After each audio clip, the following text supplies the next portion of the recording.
नमस्कार,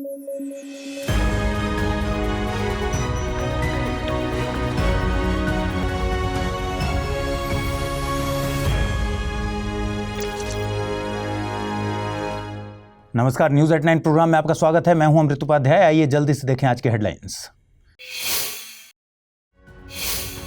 24 अप्रैल को मना पंचायती राज दिवस। बिहार के मधुबनी में आयोजित हुआ राष्ट्रीय स्तर का इवेंट। पंचायतों को दिए गए special category national panchayat award.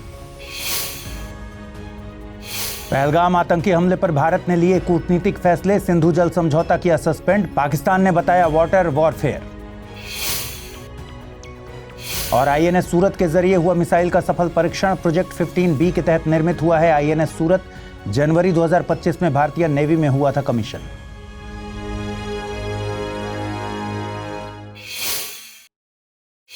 आइए खबरों की शुरुआत करें। आज यानी 24 अप्रैल का दिन भारत में राष्ट्रीय पंचायती राज दिवस के तौर पर मनाया जाता है। इस मौके पर पंचायती राज मंत्रालय द्वारा बिहार के मधुबनी जिले की लोहना उत्तर ग्राम पंचायत में एक राष्ट्रीय स्तर का इवेंट आयोजित किया गया, जिसमें प्रधानमंत्री नरेंद्र मोदी शामिल हुए थे।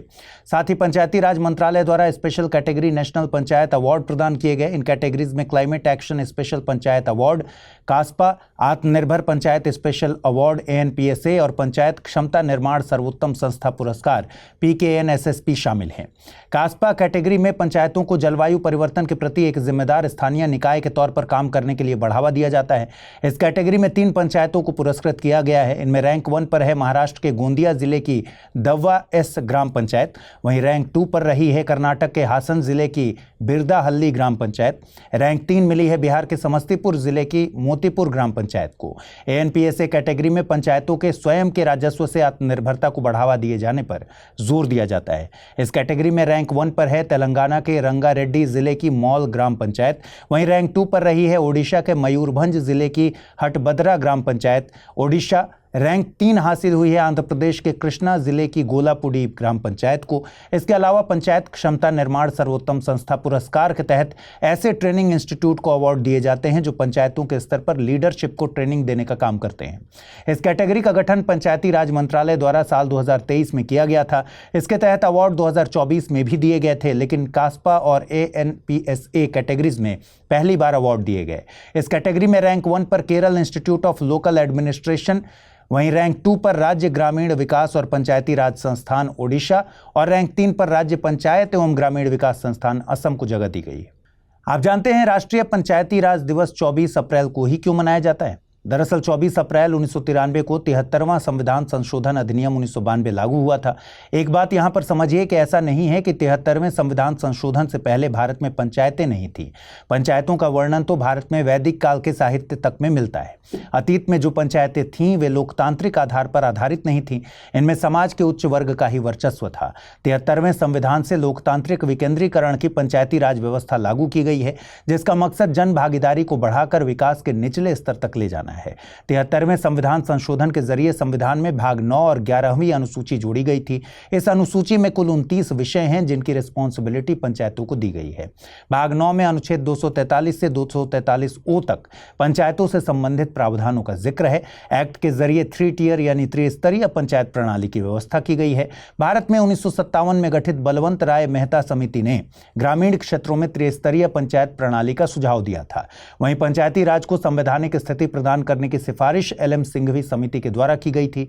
पंचायतों के चुनाव राज्य निर्वाचन आयोग के द्वारा कराए जाते हैं। आप जानते हैं डॉक्टर अंबेडकर और पंडित जवाहरलाल नेहरू दोनों ही पंचायतों को भारत के संविधान में शामिल करने के पक्ष में नहीं थे, लेकिन महात्मा गांधी पंचायतों के उतने ही बड़े हिमायती थे।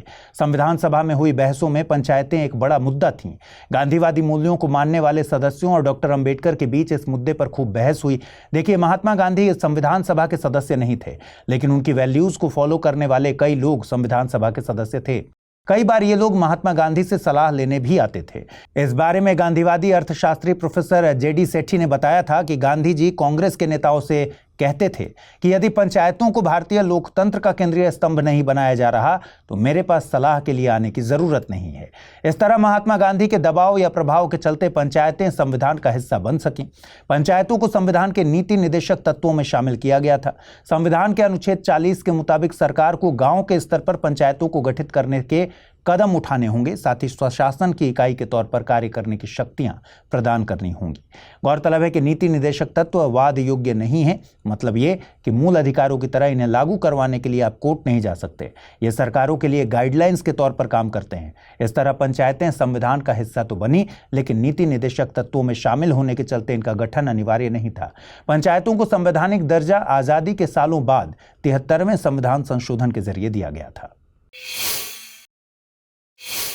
पहलगाम आतंकवादी हमले के बाद भारत ने पाकिस्तान को कूटनीतिक तौर पर जवाब दिया है। कई फैसलों में भारत का एक फैसला है पाकिस्तान के साथ 1960 की सिंधु जल संधि यानी IWT को तत्काल प्रभाव से स्थगित करना। यह संधि तब तक स्थगित रहेगी जब तक पाकिस्तान क्रॉस बॉर्डर टेररिज्म को सपोर्ट देना बंद नहीं करता। भारत का यह फैसला कई मायनों में अलग है, क्योंकि सिंधु जल संधि को भारत द्वारा पहली बार सस्पेंड किया गया है। भारत और पाकिस्तान के बीच 4 युद्ध हो चुके हैं।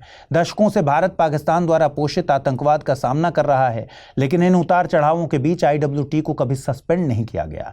यह समझौता दुनिया के सफल अंतर्राष्ट्रीय समझौतों में से एक माना जाता है। सिंधु जल संधि का सस्पेंशन दिखाता है कि भारत अपने नागरिकों को किसी भी डिप्लोमेटिक मूव से ज्यादा महत्व देता है। एक बार हम सिंधु जल संधि के बैकग्राउंड के बारे में जान लेते हैं। देखिए, 1947 में भारत का विभाजन करके पाकिस्तान देश बनाया गया। दोनों देशों के बीच जमीन का बंटवारा भी हो गया, लेकिन नदियां जो दोनों देशों के बीच साझी थीं, उनका कोई तय विभाजन नहीं हुआ था।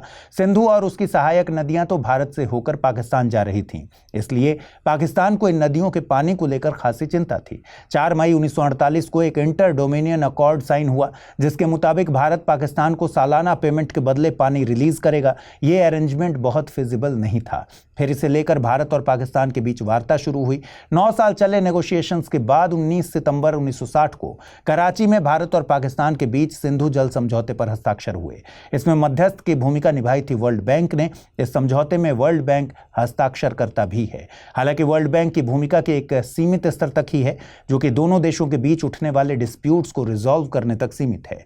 समझौते पर भारत की तरफ से साइन किए थे पूर्व प्रधानमंत्री पंडित जवाहरलाल नेहरू ने। वहीं पाकिस्तान की ओर से हस्ताक्षर किए थे उनके पूर्व राष्ट्रपति अयूब खान ने। यह समझौता सिंधु और उसकी 5 सहायक नदियों को लेकर हुआ, जिन्हें पंचनद कहा जाता है। इस समझौते के तहत पूर्वी नदियां, जिसमें सतलज, ब्यास और रावी शामिल हैं, पूर्वी नदियों का पानी भारत को अनरेस्ट्रिक्टेड यूज के लिए मिला है। वहीं पश्चिमी नदियां, जिसमें सिंधु, चिनाब और झेलम शामिल हैं, इनके पानी का इस्तेमाल पाकिस्तान द्वारा किया जाता है। इस समझौते में एग्जिट क्लॉज यानी संधि से बाहर निकलने का कोई प्रावधान नहीं है। मतलब यह कि भारत या पाकिस्तान दोनों में से कोई भी देश एक तरफा तरीके से संधि से बाहर नहीं हो सकता। संधि में किसी भी तरह का बदलाव करने के लिए दोनों पक्षों की मंजूरी जरूरी है। इसीलिए भारत ने संधि के सस्पेंशन का ऐलान किया है, न कि इसे खत्म करने का। संधि में एक तरफा तरीके से खत्म करने का प्रावधान नहीं है, लेकिन विवाद की स्थिति में रिजोल्यूशन मैकेनिज्म का मेंशन संधि की धारा 9 में किया गया है। इसके तहत विवाद की स्थिति में स्थायी सिंधु आयोग के सामने शिकायत पेश की जा सकती है। वहां न सुलझने की स्थिति में तटस्थ विशेषज्ञ के सामने मामले को रखा जा सकता है और अंततः मध्यस्थों के एक मंच के समक्ष विवाद को पेश किया जाता है। भारत के ऐलान के बाद पाकिस्तान की तरफ से भी बयान आया है। पाकिस्तान ने इसे वाटर वॉरफेयर नाम दिया है। पाकिस्तान ने भारत के कदम को गैर विधिक बताया है, साथ ही भारत के इस कदम को चैलेंज करने की बात कही है। भारत के फैसले के बाद पाकिस्तान ने भारत के लिए अपने एयर स्पेस बंद कर दिए हैं। पाकिस्तान ने शिमला समझौते को स्थगित करने की घोषणा भी की है। अगर आप IAS की तैयारी करते हैं तो आपके पास है एक सुनहरा मौका। IAS की संपूर्ण तैयारी को ध्यान में रखकर स्टडी IQ लेकर आया है नया फाउंडेशन कोर्स, जिसमें आपको कराई जाएगी प्रीलिम्स से लेकर इंटरव्यू तक की पूरी तैयारी। फाउंडेशन कोर्स में आपको 1000 घंटों से ज्यादा की live classes, 1-to-1 mentorship, daily current affairs, test series, CSET की क्लासेस, प्रीलिम्स और मेंस रेजिडेंशियल प्रोग्राम और इंटरव्यू गाइडेंस प्रोग्राम तो मिलता ही है। साथ ही सबसे बड़ी सुविधा के तौर पर आपको मिलती है प्रीलिम्स पास करने पर पूरी फीस वापस की गारंटी। इसके अलावा टेस्ट में टॉप करने पर आपको हर महीने मिलेगा 11,000 रुपीज जीतने का मौका। तो तुरंत कीजिए अमृत लाइव कोड का यूज और जुड़िए सबसे कम प्राइस में हमारे बैच के गोल्ड, प्लैटिनम और डायमंड प्लान के साथ। अगर फिर भी कुछ कंफ्यूजन हो तो डिस्क्रिप्शन में दिए गए लिंक पर क्लिक कर दीजिए या फिर amrit@studiiq.com पर मुझे मेल कर दीजिए। 24 अप्रैल का दिन भारतीय लोकतंत्र के इतिहास में एक लैंडमार्क जजमेंट के लिए भी जाना जाता है। 24 अप्रैल 1973 के दिन 13 जजों की बेंच ने केशवानंद भारती बनाम केरल राज्य मामले में फैसला सुनाया था।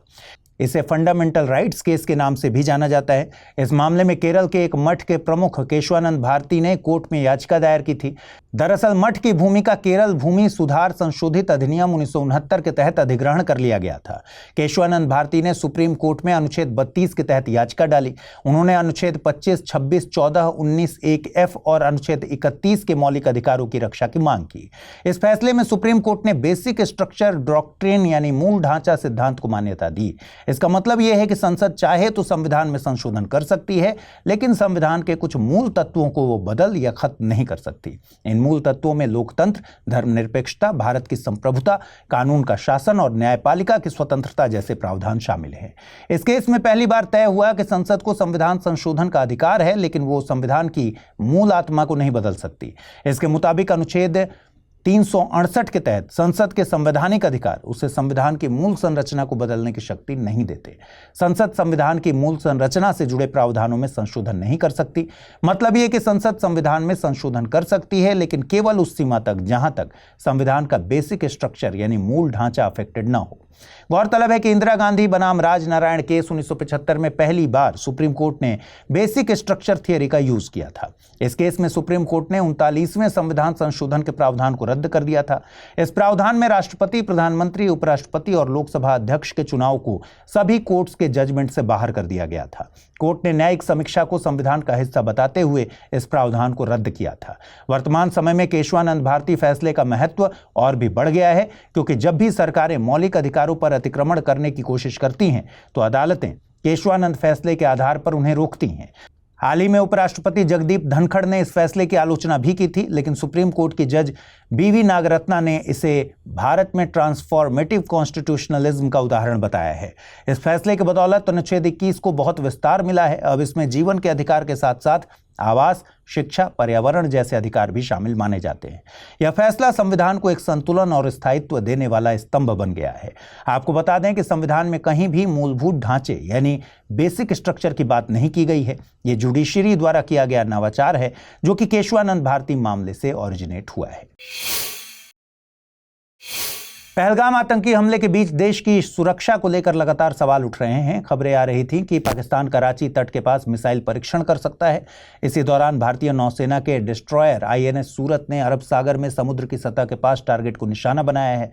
इसके जरिए भारतीय नौसेना ने medium range surface to air missile यानी MRSAM का टेस्ट किया है। नौसेना का यह सफल परीक्षण देश की डिफेंस कैपेबिलिटीज में एक माइलस्टोन के तौर पर देखा जा रहा है।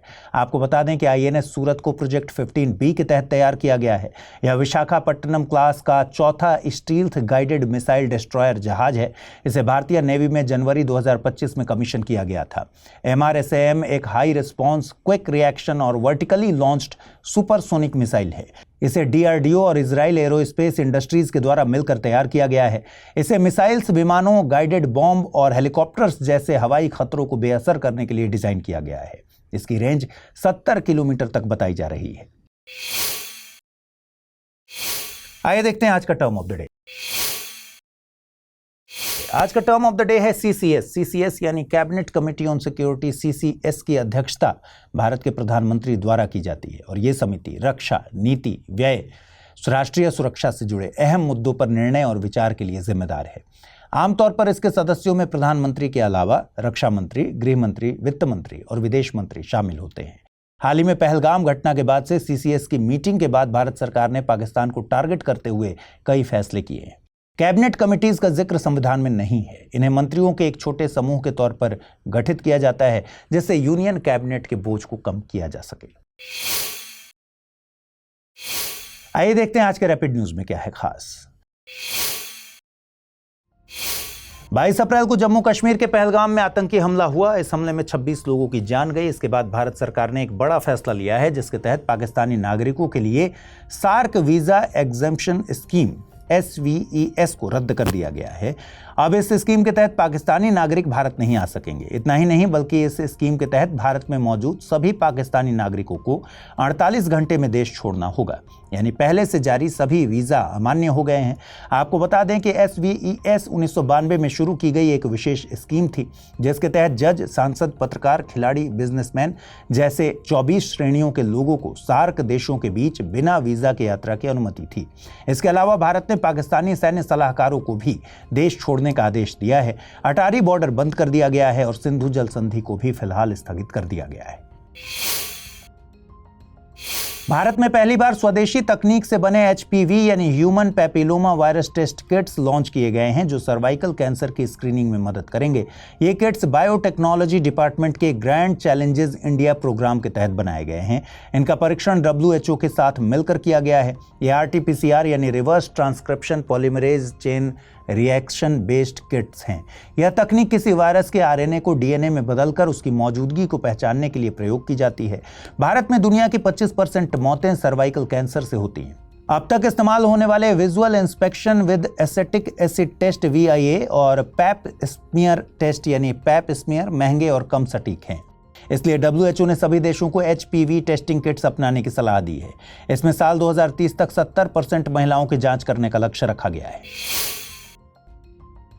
पर्यावरण मंत्रालय ने हाल ही में ग्रीन हाउस गैस उत्सर्जन तीव्रता लक्ष्य नियम 2025 का ड्राफ्ट नोटिफिकेशन जारी किया, जो कार्बन क्रेडिट ट्रेडिंग स्कीम 2023 का हिस्सा है। इसका मकसद कार्बन उत्सर्जन को कम करना है। ब्यूरो ऑफ एनर्जी एफिशिएंसी यानी BEE हर उद्योग के लिए प्रति टन उत्पादन पर होने वाले CO2 एमिशन के हिसाब से लक्ष्य तय करेगा। जो कंपनियां तय लक्ष्य पूरा नहीं करेंगी, उन्हें कार्बन क्रेडिट सर्टिफिकेट खरीदना होगा।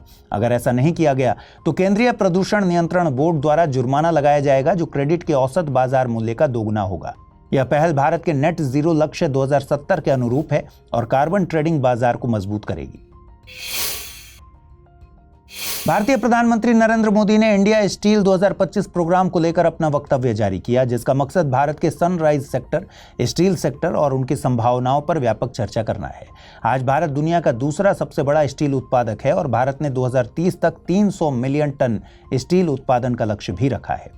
सरकार ने तय किया है कि सरकारी प्रोजेक्ट्स में सिर्फ मेड इन इंडिया स्टील का उपयोग होगा। अब भारत खुद हाई ग्रेड स्टील बना रहा है, जो पहले आयात किया जाता था। PLI स्कीम और नेशनल मैन्युफैक्चरिंग मिशन इस दिशा में मदद कर रहे हैं। कोकिंग कोल, निकल और मैग्नीज के लिए आत्मनिर्भर बनने पर जोर है। इसके अलावा स्टील उत्पादन को बढ़ाने के लिए AI, ऑटोमेशन, रिसाइकलिंग और कोल गैसिफिकेशन जैसी तकनीकों को अपनाया जा रहा है, ताकि भारत ग्लोबल स्टील हब बन सके और नेट एक्सपोर्टर के रूप में उभरे। गोनोरिया के इलाज में अब एक नई मेडिसिन गेपोटिडासिन आई है। यह एक ओरल एंटीबायोटिक मेडिसिन है जो बैक्टीरिया के DNA बनने की प्रक्रिया यानी DNA रेप्लिकेशन को रोकती है। जब कोई बैक्टीरिया शरीर में फैलता है तो वो अपनी संख्या बढ़ाने के लिए अपने DNA की कॉपी बनाता है। गेपोटिडासिन इस प्रक्रिया को बीच में ही रोक देती है, जिससे बैक्टीरिया मर जाते हैं और संक्रमण ठीक हो जाता है। इस मेडिसिन से बॉडी के पुराने संक्रमण भी ठीक हो सकते हैं। गोनोरिया एक सेक्सुअली ट्रांसमिटेड इन्फेक्शन है यानी STI है, जो नाइसीरिया गोनोरिया नाम के बैक्टीरिया से होता है और अक्सर गोनोरिया से पीड़ित महिलाओं में संक्रमण के लक्षण नहीं दिखते। आइए जल्दी से देखते हैं आज के बुलेटिन पर आधारित सवाल। पहला सवाल, निम्नलिखित कथनों पर विचार कीजिए। राष्ट्रीय पंचायती राज दिवस 24 अप्रैल को मनाया जाता है। राष्ट्रीय पंचायती राज दिवस 2025 के लिए बिहार के मधुबनी में एक राष्ट्रीय स्तर का आयोजन किया गया था। 73वें संविधान संशोधन के जरिए संविधान में भाग 9 और 11वीं अनुसूची जोड़ी गई थी। सही कथन या कथनों को चुनना है, केवल 1 और 2, केवल 2 और 3, केवल 1 और 3 या फिर सभी तीनों। अगला प्रश्न है, स्टील उत्पादन के मामले में भारत का वैश्विक स्तर पर कौन सा स्थान है? पहला, दूसरा, तीसरा या फिर चौथा?